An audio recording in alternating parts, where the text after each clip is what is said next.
Shalom. Senang sekali bisa berjumpa dengan sahabat Suluh Kristiani sekalian. Masih dalam penghayatan bulan keluarga bagi beberapa gereja. Kali ini kita masih akan membahas tentang kehidupan keluarga Kristen. Tema kita kali ini adalah keluarga sebagai support system. Sahabat Suluh Kristiani, keluarga yang bahagia, keluarga yang harmonis tentu menjadi impian bagi banyak orang.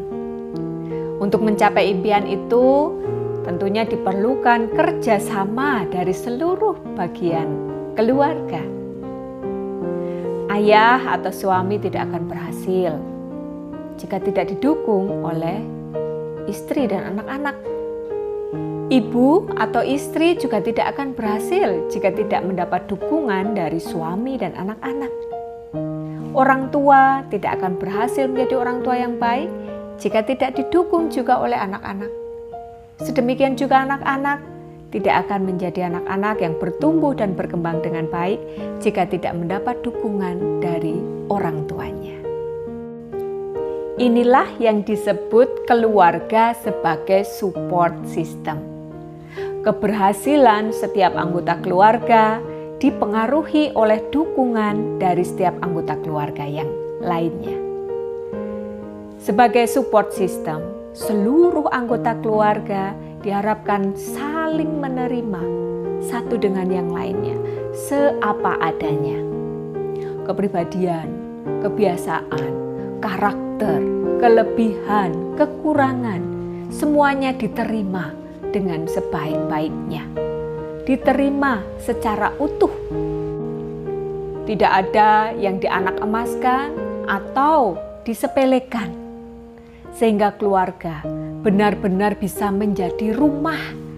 Rumah tidak hanya sebagai bangunan yang dalam bahasa Inggris disebut house, tapi rumah yang dalam bahasa Inggris disebut sebagai home, di mana seluruh anggota keluarga boleh merasa aman dan nyaman menjadi dirinya sendiri. Kekurangan dan kelebihan setiap anggota keluarga tidak menjadi kesedihan ataupun kecemburuan, tetapi sungguh-sungguh menjadi ruang untuk bisa saling melengkapi satu dengan yang lainnya. Dalam Kolose 3 ayat 18 sampai dengan ke-21, di sana kita diajak untuk melihat bagaimana relasi keluarga bisa dikelola dengan sebaik-baiknya. Kita akan mulai dari ayat 18 dan yang ke-19. Kolose 3 ayat 18 dan 19. Hai istri-istri, tunduklah kepada suamimu sebagaimana seharusnya di dalam Tuhan. Hai suami-suami, kasihilah istrimu dan janganlah berlaku kasar terhadap dia. Dalam kedua ayat ini ditegaskan bagaimana pasangan suami istri harus berelasi. Ada perintah istri untuk tunduk kepada suami dan juga suami agar mengasihi istrinya. Ada yang menarik di sini. Kita tentu tahu kebiasaan perempuan, istri, itu pasti mengedepankan perasaan, afeksi. Tetapi di sini ia diperintahkan untuk tunduk kepada suaminya. Itu artinya ia diajak, diperintahkan untuk mengasah sisi kognitifnya. Sebaliknya, suami, laki-laki, yang biasanya mereka mengedepankan kognisinya, justru diajak untuk mengasah sisi afeksinya, perasaan, supaya mereka berlatih belajar mengasihi istrinya. Itu artinya bahwa sebagai pasangan suami istri, baik istri maupun suami saling berusaha untuk berempati, untuk mengerti sisi karakter atau sisi lain dari pasangannya. tidak hanya subjektif dari sudut pandangnya sendiri, tapi ia mencoba menempatkan diri, melihat pasangannya dari kebutuhannya.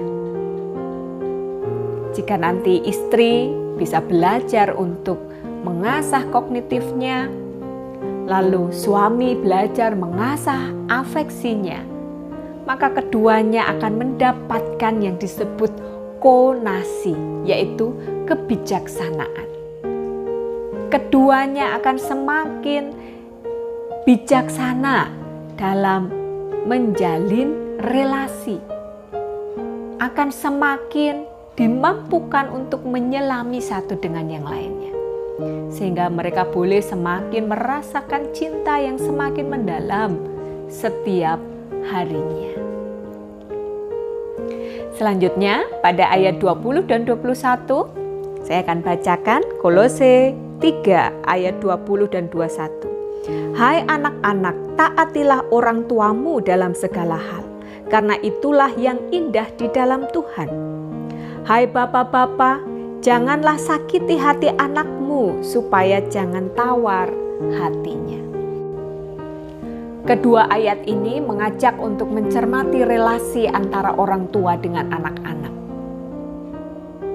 Anak-anak diperintahkan untuk menghormati, untuk taat kepada orang tuanya. Anak-anak diajak untuk bisa menerima apapun kondisi orang tua mereka dengan segala kelebihan dan kekurangannya. Dengan penerimaan itu akan memunculkan rasa hormat, rasa cinta kepada orang tua.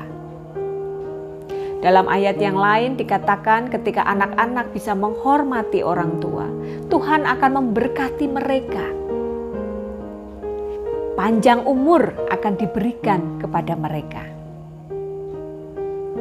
Di sisi yang lain, para orang tua pada ayat 21 memang disebutkan di sana bapak-bapak. Tetapi orang tua yang kita pahami saat ini, ya bapak, ya ibu. Ayah ibu adalah orang tua. Di sana diperintahkan agar orang tua jangan menyakiti hati anak-anak. Orang tua yang mungkin menganggap ia berkuasa atas anaknya, mungkin lalai bahwa anak adalah titipan Tuhan seperti yang dibahas dalam suluh Kristiani sebelumnya. Orang tua harus memperlakukan anak-anak mereka dengan penuh kelembutan, penuh cinta kasih, sehingga anak-anak tidak menjadi tersakiti hatinya, anak-anak tidak tawar hatinya. Mereka boleh menjadi pribadi yang penuh kasih karena mereka menerima cinta kasih juga dari orang tua mereka. Disadari atau tidak, pertumbuhan dan perkembangan anak-anak itu sangat dipengaruhi oleh orang tuanya. Maka mari orang tua, kita tempatkan yang terbaik bagi anak-anak kita. Cinta kasih yang sepenuhnya kita bagikan, kita berikan kepada anak-anak kita. Sehingga mereka boleh tumbuh dan berkembang sebagai anak-anak yang penuh cinta seperti yang Tuhan kehendaki. Kiranya dengan apa yang diajak atau diperintahkan dalam Kolose 3 ayat 18-21 ini boleh menjadi cerminan bagi kita bersama dalam menghayati kehidupan keluarga kita saat ini. Bagaimana dengan keluarga kita? Apakah kita sudah seperti yang Tuhan kehendaki melalui surat Rasul Paulus ini? Jika belum, janganlah berkecil hati. Kita masih diberi kesempatan oleh Tuhan untuk memperbaikinya. Mari seluruh anggota keluarga saling mengkoreksi diri satu dengan yang lain. Dan mari memperbaikinya bersama-sama. Sehingga keluarga sebagai support system boleh terus bertumbuh berkembang di tengah-tengah keluarga kita. Semuanya saling mendukung, saling menerima, saling mencintai, saling mengasihi. Sebagai penutup, saya ingin mengajak kita melihat sebuah lagu. Mungkin di antara Bapak Ibu Saudara yang bisa lagu ini boleh bernyanyi bersama. Lagu ini juga menjadi doa bagi keluarga kita. Semoga itu yang kita aminkan juga di dalam kehidupan keluarga kita. Mari kita saksikan.